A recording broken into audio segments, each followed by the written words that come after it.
Hi everyone. So spring break's over. We're back to work, and for the rest of the school year, we'll be on a bit of a different schedule. We'll be doing 3-hour instructional blocks. So we'll have 1 hour for reading, 1 hour for math, and 1 hour for things like social studies and science. So for the next few weeks, we'll be going over different animal groups, right? Like mammals, birds, reptiles, amphibians, insects.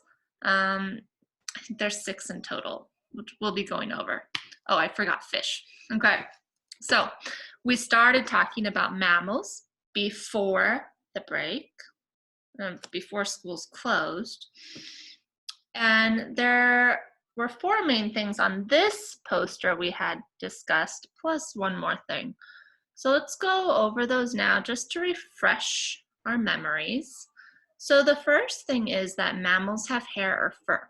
So we, people, have hair, while animals like dogs and cats have fur. Mammals also give birth to live young, right? We don't lay eggs, we give birth. Mammal mothers nurse their young. We'll be talking about that today. Mammals are also warm-blooded, which we'll be also talking about. Now there's one thing not on this poster that we did talk about that all mammals have in common. So if you don't remember, I'll give you a few hints. It starts with a V. That has to do with our backbone. And if you have your vocabulary book, we wrote this word on the first page. So if you have your animal vocabulary books in the blue folder that was on your desk, go ahead and take those out. If you don't have one, that's okay. You can write your vocabulary words in your journal or any notebook or piece of paper. Just keep them all in one spot so they're together. So, I'm sure some of you found it already. The word is vertebrates. Vertebrates. That's 3 syllables. Say it together. Vertebrates. 3. And I have the definition on a bigger card. Right. Vertebrates are animals that have backbones. And most of the animal groups we'll be talking about are vertebrates. Actually, 5 different animal groups are vertebrates. And we wrote that for our sentence. Right, mammals, birds, reptiles, amphibians, and fish are all vertebrates. And I made a mistake here. Fishes is not a word. It should just be fish. So if you don't have vertebrates in your vocabulary book or on the notebook you'll be keeping for your words, go ahead and add it. I'm going to leave this up for a second. You can pause it, and in 3 seconds I will move on. 3, 2, 1. Okie dokie. So I do have a short video. I won't play the whole thing. It's about 2 minutes. Talks a little bit more about vertebrates. And then we have 2 more words to go over. So let me share my screen. Dun, dun, dun. Here we go. And play. Hi, friends. Today we will talk about vertebrate animals. Do you know which ones they are? Vertebrates are animals that have an articulated internal skeleton. This skeleton supports the body and allows them to move. Vertebrates are classified into 5 groups: mammals, birds, fish, amphibians, and reptiles.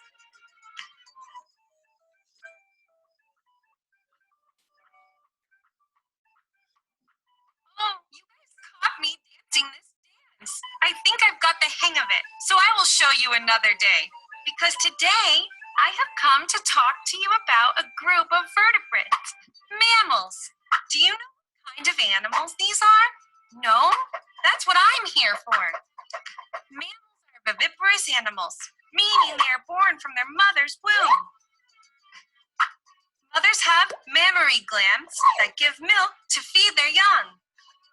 Inside their mouth, they have teeth to chew their food. Mammals breathe through their lungs.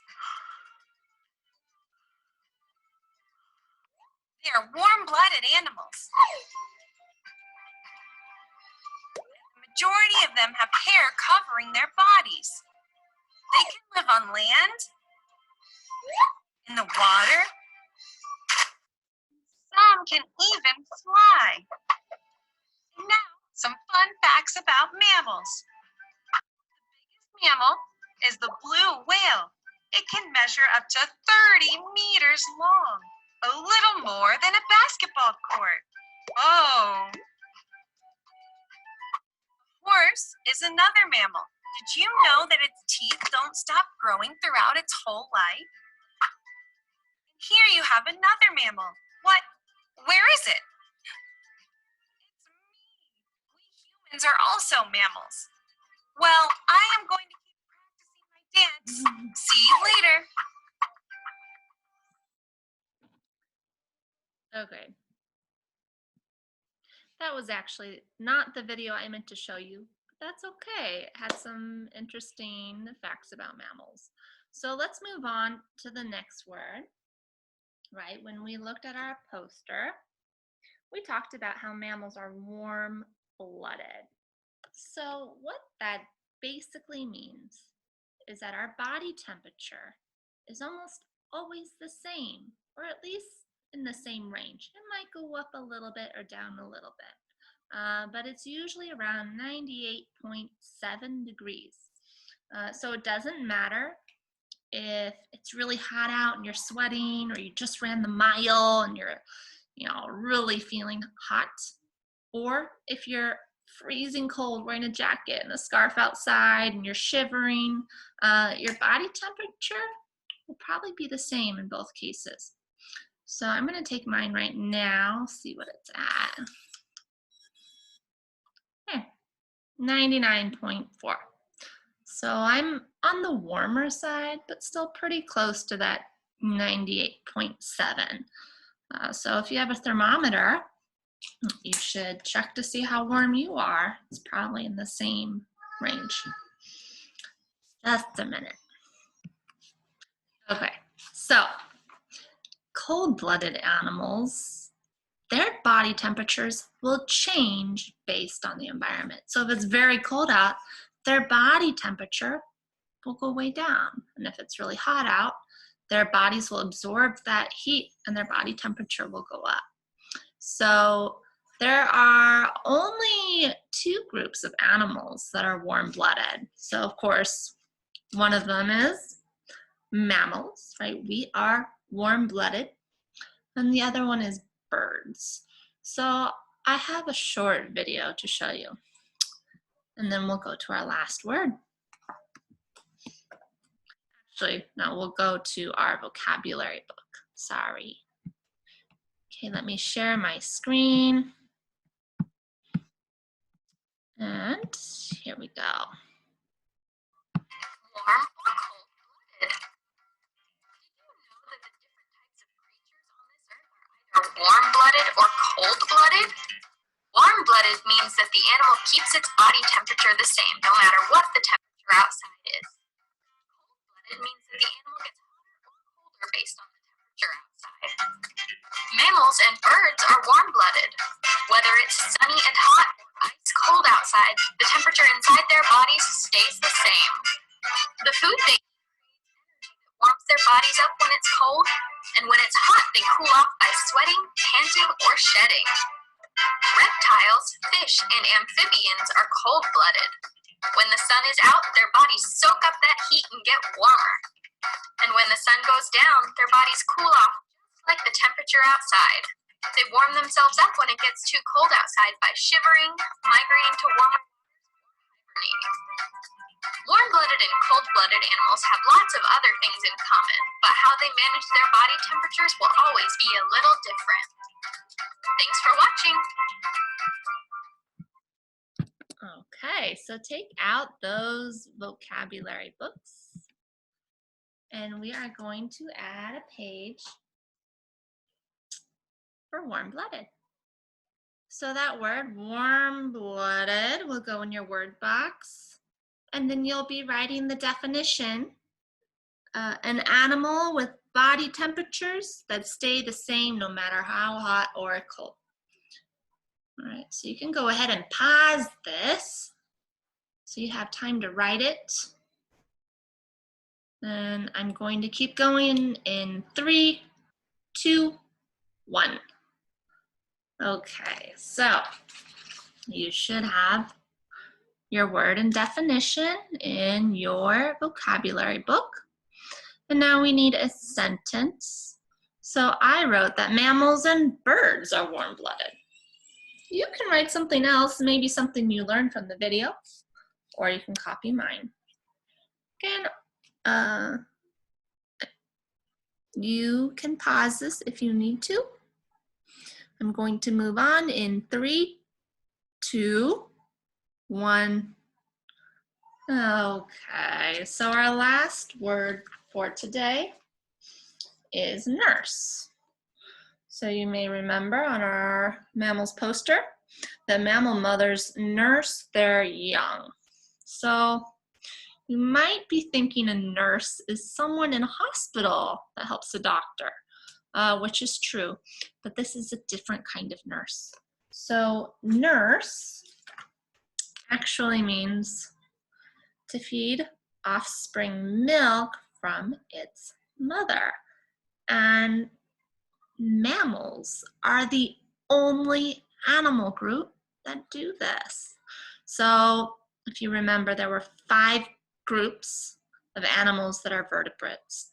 There were 2 groups that were warm-blooded, but there's only 1 group that nurse their young, and that's us, mammals. So it's a little different for each mammal. I'm going to share my screen. And here you can see some piglets nursing, right? They're getting milk from their mother. I also have this toy.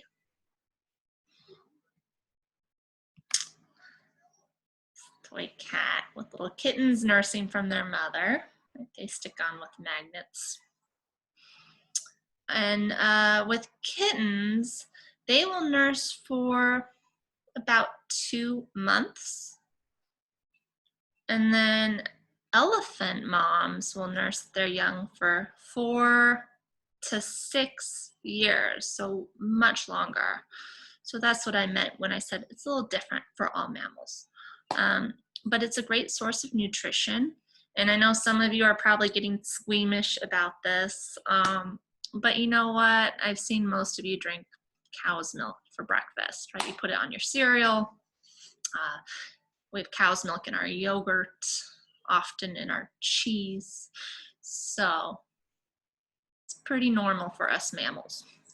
All right, so I don't have a video for that one, but we are going to add it to our animal vocabulary books.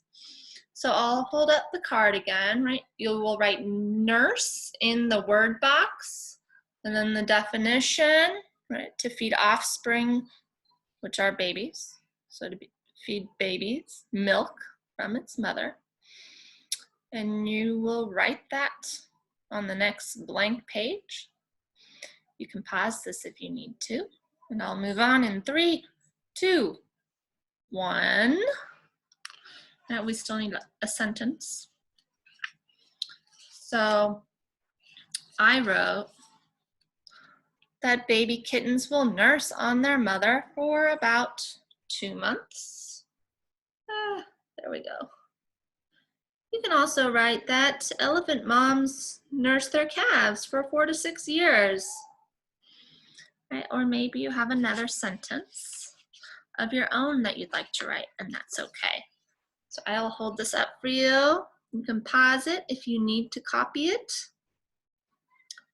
And I will move on in 3, 2, 1. Okay, so today we went over vertebrates, warm-blooded, and to nurse. So 3 of our vocabulary words. And we also reviewed the things that make an animal a mammal. So your assignment for today is to take out your journal. You will write the date on top. So today is April 13th, 2020. You can write out the whole thing, or you can do the short date. Right, April is the 4th month, so you write 4-13-20.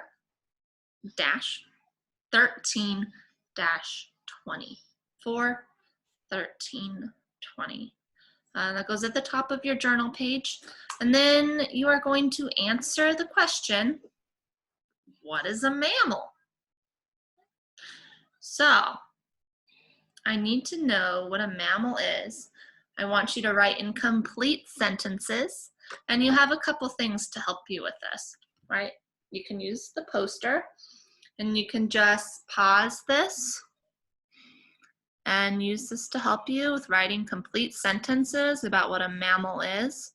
And there's 4 things here. Don't forget about that mammals are vertebrates. You can add that too. Or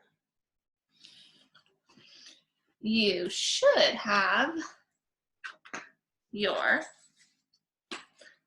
animal classification cards, right? So this is a great resource. We'll keep adding to it. But before school's closed, we had already done the mammal page. So they're not in order. You'll have to flip through and find the bear where it says mammals. If you want to color it, you can.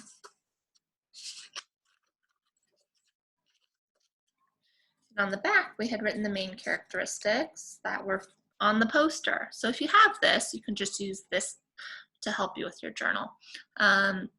Just don't forget the vertebrates because we didn't write this on our characteristics page. So it should be about 5 or 6 complete sentences. Make sure you're writing nice and neat, right? You're starting each sentence with a capital letter and ending with a period. You're using nice spacing between your words. And of course, your date should be on top. Okay, so that's it. Now for today, our social studies science block should be 1 hour. So if it takes you a long time to do the journal, that's fine, you'll be done. If you finish quickly, you will have time to go onto typing.com or typingclub.com to keep practicing your typing skills. There will be assignments this week where you'll have to type things into the computer. So it's really important that you keep practicing your typing. I also have some ideas for exercise that you can do if you have time as well. Those are in the lesson plan for today. So that's all. Thanks for tuning in, and I will have another video for you tomorrow. So have a wonderful afternoon, everyone. Bye.